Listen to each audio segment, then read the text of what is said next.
Y nos vamos a ir en vivo ya a Colombia para una entrevista que nos trae Estefanía Meira Cerantes. Vamos con Estefi. Bueno, Darío, te contaba que estoy con la senadora Paloma Valencia. Vamos a tratar varios temas, entre ellos la reforma a la salud, que ha sido tan polémica, y este nuevo trámite que proponen ustedes en el Congreso, y ya hablamos del debate de control político. Senadora, un gusto tenerla con nosotros aquí hoy en las pantallas de DNews. ¿Cómo está? Muchísimas gracias, Stephanie. Contenta de poder conversar con ustedes. Bueno, arranquemos con lo que están proponiendo ustedes para con la reforma a la salud. Lo primero es decir que la reforma a la salud es una reforma estatutaria, por una razón, y es que la Corte y la Constitución han dicho que cuando usted toca el núcleo esencial de un derecho, esto es, el núcleo esencial del derecho a la salud, usted tiene que tramitarla por la comisión primera y con las mayorías y en los tiempos que establece la Constitución. Y cuando hoy los colombianos podemos escoger entre una EPS pública, una privada o una mixta y nos van a pasar obligatoriamente a estar afiliados por el Estado, por supuesto que están tocando el derecho fundamental a la salud, el núcleo esencial de ese derecho, y por lo tanto debería tener mayorías y la comisión primera. Ahora, la reforma a la salud pasó al Senado. En el Senado puede ser el panorama distinto a lo que sucedió en la Cámara de Representantes, ¿y por qué? Pues uno espera que sea distinto, sobre todo en la comisión, porque hoy podemos ver las caras de los congresistas y podemos saber exactamente quiénes votaron a favor y en contra, y que los colombianos sepan quiénes le apuestan a destruir un sistema de salud que no por los técnicos colombianos, sino por los analistas internacionales de todos los sistemas de salud del mundo dicen que está entre los mejores del mundo, que tiene problemas, por supuesto, que nos falta cobertura en las regiones apartadas de Colombia, por supuesto, pero no porque en esas regiones no haya acueducto, usted acaba con el acueducto de Bogotá o de Medellín. Usted lo que hace es construir los hospitales y los acueductos que nos faltan en las regiones. Al final, esta reforma es una de las que ha puesto, digamos que más piedras en el camino para el gobierno de Gustavo Petro. Muchas de las bancadas incluso presentaron otros textos y modificaciones al texto original. ¿Estas modificaciones finalmente sí se aceptaron o no? La reforma es una colcha de retrasos, la reforma no tiene ni pies ni cabeza, no funciona ni siquiera en el papel. Cuando usted la lee y quiere mirar cómo sería el sistema, hay preguntas que están sin resolver, y es una reforma pues que supone que crear un sistema de salud es sacar una ley. Crear un sistema de salud son 30 años de trabajo, como lo lleva Colombia, para consolidar rutas de atención, redes de servicio, negociaciones para fijar los precios, calidad en la atención. Todavía nos falta, pero ¿cómo vamos a destruir 30 años de trabajo en una ruta para empezar una ruta nueva que tiene unos problemas evidentes? El primero, que usted le entregue a la politiquería que se ha robado la salud de este país todos los recursos de la salud. La segunda, que usted termina quitando lo más importante que ha tenido el sistema, que es la auditoría, saber que la plata no se va a despilfarrar, que no se pierde, sino que cada centavo alguien lo está vigilando para que no se vaya para cualquier lado, que es lo que le pasa al SOAT, donde la plata se pierde. El tercero, que vamos a terminar sacando la mejor salud del sistema público, y por lo tanto los ciudadanos más pobres se van a quedar sin acceso a los mejores hospitales. Senadora, ya que hablamos de politiquería, esto me lleva a Jaime Duzán, Colpensiones. ¿Por qué lo están citando a debate de control político en el Congreso? Nos han llegado muchas denuncias de funcionarios, de exfuncionarios de Colpensiones, mostrando que este gobierno, con la administración de Duzán a la cabeza, ha ido gastando la plata de los ahorros pensionales como si eso saliera en los árboles. 100.000 millones de pesos en sobrecostos, solamente en 2 contratos, el del Call Center, que pasó de costarnos 25.000 millones a 65.000 millones. Las personas que contratan en temporales, pasamos de tener 500 a tener más de 1.000, con una cantidad de aditamentos que son preocupantes. Por ejemplo, que la oficina de contratación de la entidad diga que los contratistas no cumplen con los requisitos y contraten una empresa de abogados externa para darle viabilidad libre y poder adjudicar ese contrato de 65.000 millones. La cantidad de puestos, la cantidad de contratos, la cantidad de ruido que hay en torno a la entidad, y sobre todo la presencia permanente de Duzán en el Congreso, en el trámite de todas las reformas, más los rumores que hay en el Congreso, nos abren la pregunta de si la plata de Colpensiones la están usando como mermelada para ayudar a la aprobación de las reformas.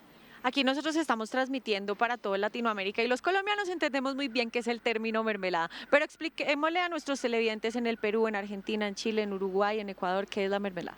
La mermelada son las prebendas que dan los gobiernos. En Colombia lo que se usa es que entonces al político le dan unas OPS, que son contratos que le puede dar a personas que son de su equipo, que le han ayudado en la política, y entonces les dan empleos. Y van llenando las entidades de personas que no se necesitan, pero que les dan un contrato y el político queda muy contento. Y lo segundo son los contratos, donde le dicen, por ejemplo, que es lo que nos han contado que está pasando hoy en día, que hay un hospital en su región, le vamos a mandar 30.000 millones al hospital y usted pone el contratista y por supuesto el contratista tiene que después financiarle la campaña al político. Es el sistema mediante el cual se utilizan los recursos públicos para financiar campañas políticas, apalancar políticos de turno y sobre todo corromper la decisión que debiera estar simplemente interesada en el bienestar de cada ciudadano. ¿Cómo funciona un debate de control político en el Congreso y cuáles son las consecuencias a las que se puede atener un funcionario como Jaime Duzán? Yo creo que no tiene consecuencias como la moción de censura de que un ministro pueda terminar saliendo. Lo que sí es que se cita, se le hace, digamos, todos los descargos, él tiene oportunidad de contestar y luego quien cita tiene la oportunidad de cerrar y sacar las conclusiones. Creo que eso permite que la ciudadanía contraste las respuestas que, por ejemplo, le dan a uno en Twitter, que son totalmente inconducentes, para poder hacer las preguntas precisas, exigir las respuestas, que en general no las dan, pero entonces los ciudadanos se dan cuenta que todas las denuncias son ciertas. Finalmente, senadora, tratemos uno de los temas del día, la elección del fiscal. ¿Cuál es la opinión y qué han dicho como bancada del Centro Democrático acerca de lo que está pasando hoy? Vea, yo creo que lo primero es que hay que decir es que la Constitución no prevé términos en esa elección. Entonces, pues no hay cómo exigirlos. Colombia ha tenido episodios donde se ha demorado la elección de fiscal 16 meses, 6 meses, 4 meses, 5 meses. Entonces, hay un tiempo en el que la Corte toma las decisiones que uno pues siempre espera que sea lo más corto posible.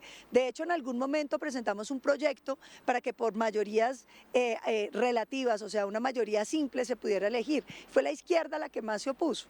¿Qué es lo que preocupa ahora? El presidente incitando manifestaciones contra la Corte Suprema de Justicia. Primero, manifestaciones que son violentas, porque fueron con las banderas del M-19, unas banderas que reflejan y que rememoran la toma y asesinato de los magistrados de este país. Es que en los años 80, para quienes no son colombianos, el M-19, que era una guerrilla, entra al Palacio de Justicia, se lo toma, mata a un montón de gente, incluyendo los magistrados de la Corte Suprema de Justicia. Entonces imagínense lo que es para un magistrado de pronto estar ahí y ver las banderas del M-19 en una manifestación convocada por el presidente que perteneció a ese grupo y que a mediodía le digan que no pueden salir. Así como no pasó nada, ha podido haber un secuestro y causaron miedo, y hay que rechazar la intimidación contra la Corte Suprema de Justicia, intimidación violenta, que tiene un contexto además muy complicado, y es un presidente con 3 causas penales cercanas a su corazón. Primero, su hijo, investigado por enriquecimiento ilícito, quien recibió dineros de personas vinculadas con el narcotráfico y la corrupción, dizque con destino a la campaña, y nos dicen, la plata no llegó a la campaña presidencial porque el hijo se la robó. Esa es la primera investigación. La segunda, la de su hermano, que se reunió con los criminales en las cárceles de Colombia y les ofrecieron impunidad y rebaja de penas a cambio de apoyos políticos. Videos que el país conoció también por la prensa. Y finalmente, la investigación sobre las cuentas de campaña, donde han aparecido miles de millones de pesos que no se reportaron en las cuentas de campaña y que terminarían volando los topes electorales. Bueno, vamos a estar muy pendientes de lo que va a suceder hoy en nuestro país. Hay que marcar, y me parece importante volver a enfatizar por último ya en este punto, y es que no hay un vencimiento para la elección del fiscal. Es decir, no tiene que ser sí o sí hoy, porque mucha gente eso es lo que está argumentando. Bueno, porque no lo eligieron, es una presión de la derecha, que es el discurso, digamos, que se está manejando en las redes. No es verdad que sea presiones de la derecha ni del antiguo gobierno. Todos los fiscales han sido reemplazados por sus vicefiscales. Y el promedio, según lo han sacado los medios de comunicación, de demora de elección son 4 meses. Ha pasado una semana. Entonces, pues, el gobierno Petro no puede pretender un tratamiento distinto al que han tenido todos los gobiernos de Colombia. Darío, la senadora te está escuchando si tienes preguntas. Senadora Valencia, ¿cómo le va? Una única pregunta le hago, y es ¿cómo está viendo respecto del tema de la reforma de salud el comportamiento de sus colegas? ¿Cree que el gobierno va a conseguir el apoyo para sacarla? Yo espero que los congresistas les pueda más el deseo de ayudarle a los colombianos a preservar el derecho a la salud y no hacerse cómplices de una cosa muy grave que puede pasar en Colombia, y es que los ciudadanos empiecen a tener que sacar la plata de su bolsillo para tener que pagar la salud. Mire, uno de los indicadores más importantes que tiene el sistema de salud colombiano es el gasto de bolsillo, que es uno de los más bajos de toda la OCDE y de Latinoamérica, el segundo más bajo. ¿Qué quiere decir esto? Que el sistema funciona tan bien que la necesidad que tiene el colombiano de meterse la plata al bolsillo para tener que ir a pagar un tratamiento es bajísima. Eso es lo que habla de la robustez del sistema, de la calidad del sistema.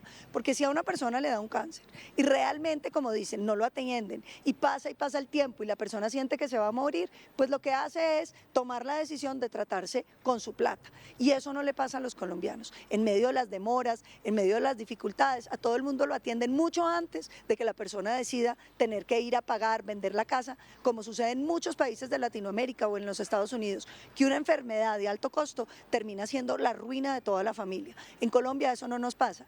Nuestro sistema pasó una prueba ácida, que fue el COVID.